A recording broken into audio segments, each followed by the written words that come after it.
Madrid میں پاکستان تحریک انصاف کی تنظیم سازی کا پہلا مرحلہ مکمل کر لیا گیا۔ پی ٹی آئی اسپین کے صدر نے نئے عہدیداروں سے حلف لیا۔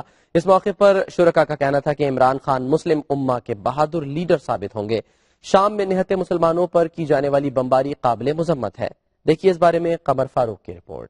پاکستان تحریک انصاف اسپین نے میڈرڈ میں تنظیم سازی اور عہدیداروں کو نوٹیفیکیشن جاری کرنے کی تقریب کا اہتمام کیا، جس کا آغاز تلاوت قرآن مجید سے کیا گیا اور ہدیہ انعت رسول مقبول صلی اللہ علیہ وآلہ وسلم بھی پیش کی گئی۔ اس کے بعد پاکستان کا قومی ترانہ بجایا گیا، جس کی احترام میں تمام افراد کھڑے رہے۔ اسٹیٹ سیکریٹری کے فرائض عبدالصبور اور تصور اعظم نے سر انجام دیے۔ اس موقع پر محمد شہباز ملک نے نئے عہدیداروں کو نوٹیفیکیشن جاری کرتے ہوئے ان سے حلف بھی لیا۔ محمد شہباز ملک کا کہنا تھا کہ شام کے معصوم و مظلوم لوگوں پر ہونے والی بمباری کی مذمت کرتے ہیں۔ تقریب سے مقررین نے خطاب کرتے ہوئے کہا کہ پاکستان کے روشن مستقبل کے لیے پاکستان تحریک انصاف کا حکومت میں آنا ضروری ہے۔ اسی صورت میں ملک سے کرپشن کو ختم کیا جا سکتا ہے اور عام پاکستانی عزت کی زندگی گزار سکتا ہے۔ تقریب میں موجود پی ٹی آئی کے عہدیداروں نے دنیا نیوز سے گفتگو کرتے ہوئے کہا کہ عدالتی فیصلوں کا احترام کرنا چاہیے۔ عمران خان کو عدالت نے صادق و امین قرار دیا ہے۔ آج الحمدللہ باقاعدہ طریقے سے میڈرڈ میں پاکستان تحریک انصاف اسپین کی طرف سے تنظیم سازی کا عمل مکمل ہوا ہے۔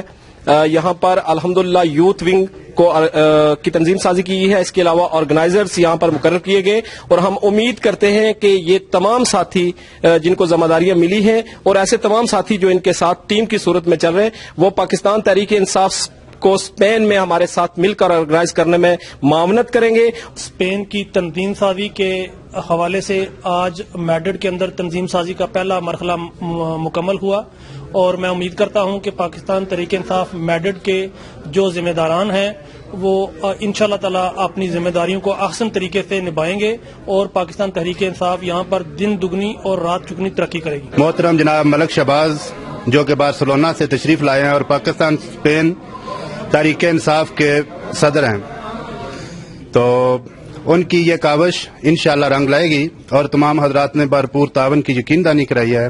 تو اگر ان کی یہ کوششیں جاری رہیں تو انشاءاللہ وہ دن دور نہیں کہ پاکستان میں تحریک انصاف کی حکومت ہوگی۔ 2018 کے الیکشن سے پہلے تک ہم اتنے دوستوں کو اکٹھا کریں گے کہ پاکستان سے نون لیگ، پیپلز پارٹی اور دوسری ساری جماعتوں کا خاتمہ ہو جائے گا۔ ہمیں جو ذمہ داریاں سونپی گئی ہیں انشاءاللہ ہم وعدہ کرتے ہیں انہیں احسن طریقے سے نبھائیں گے۔ ہم پی ٹی آئی مرکزی قیادت اسپین کے بہت شکر گزار ہیں جنہوں نے میڈرڈ میں تشریف لائے اور یوتھ ونگ کی تنظیم سازی کی، اس کے لیے ہم ان کے بہت زیادہ مشکور ہیں۔ اللہ تعالیٰ اس قوم کی حالت نہیں بدلتا جب تک وہ خود نہ بدلیں۔ تے میرا پتر سارے مگر رل کے چلنا جے تے کام سارا صحیح ہونا میں جوان ہو تے سارے انہاں تو جان چھڑاؤ انہاں چوراں تو۔ ان کو ہم انشاءاللہ اچھے طریقے سے نبھانے کی کوشش کریں گے اور ہم انشاءاللہ پی ٹی آئی کے جو بھی ہمیں جو بھی کام سونپا جائے گا اور ہم انشاءاللہ اس کو اپنی پوری کوشش سے جو ہے نا پورا کریں گے انشاءاللہ۔ انشاءاللہ جو عہدے ہمیں دیے گئے ہیں انشاءاللہ تعالی کوشش کریں گے پوری ایمانداری سے ہم اس کو نبھا سکیں۔ میڈرڈ میں جن پارٹی ممبران کو ذمہ داریاں دی گئی ان میں organizer P T I Madrid Asghar Saeed, Rana Muhammad Irfan, deputy organizer Tasawar Azam Muhammad Shahid, صدر youth wing Waheed Akhtar, senior نائب صدر راجہ عدنان ظفر، کاشف عزیز، نائب صدر Ali Hasnain Chattha, Jafar Riaz, secretary general Ashfaq Gondal, secretary information Zeeshan Asghar, secretary finance Rana Kashif, deputy secretary finance Masood Gondal, deputy secretary information Rana Bilal کے نام شامل ہیں۔